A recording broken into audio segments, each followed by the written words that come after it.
December 30 నుంచి జనవరి 8వ తేదీ వరకు 10 రోజుల పాటు జరగనున్న వైకుంఠ ద్వార దర్శనాలపై చర్చ జరగనుంది. ఇప్పటికే ఈడిప్ విధానంలో మొదటి 3 రోజులకు టోకెన్లు కేటాయించింది.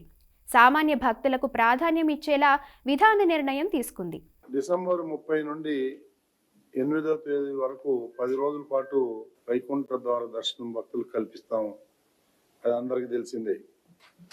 ముఖ్యమంత్రి చంద్రబాబు నాయుడు గారి ఆదేశాల మేరకు సామాన్య భక్తులకి అధిక ప్రాధాన్యత ఇవ్వాలి అని వారు మనకి ఆదేశించడం జరిగింది.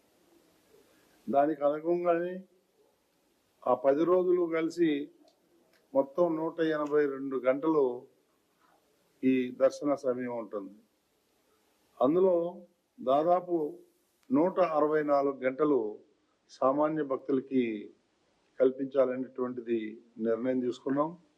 అది సామాన్య భక్తులకి ఎంతో మేలు జరుగుతుందనేటువంటి ఉద్దేశంతో ఈ నిర్ణయం తీసుకోవడం జరిగింది. మొదటి 3 రోజులు శ్రీవాణి దర్శనాలు, 300 ప్రత్యేక దర్శనాలు కూడా రద్దు చేయడం జరిగింది. అయితే జనవరి 2వ తేదీ నుండి 8వ తేదీ వరకు ఆన్లైన్ ద్వారా రోజువారీ 15,300 రూపాయల టికెట్లు, ప్రత్యేక ప్రవేశ దర్శన టికెట్లు 1000 శ్రీవాణి ట్రస్ట్కు రెగ్యులర్ పద్ధతిలో కేటాయించాలని చెప్పి కూడా డిసైడ్ చేయడం. ఆర్జిత సేవలు ఏవైతే ఉన్నాయో పూర్తిగా రద్దు చేయడం జరిగింది. ప్రివిలేజ్ దర్శనాలు ఏవైతే ఉన్నాయో వాటిని కూడా రద్దు చేయడం జరిగింది.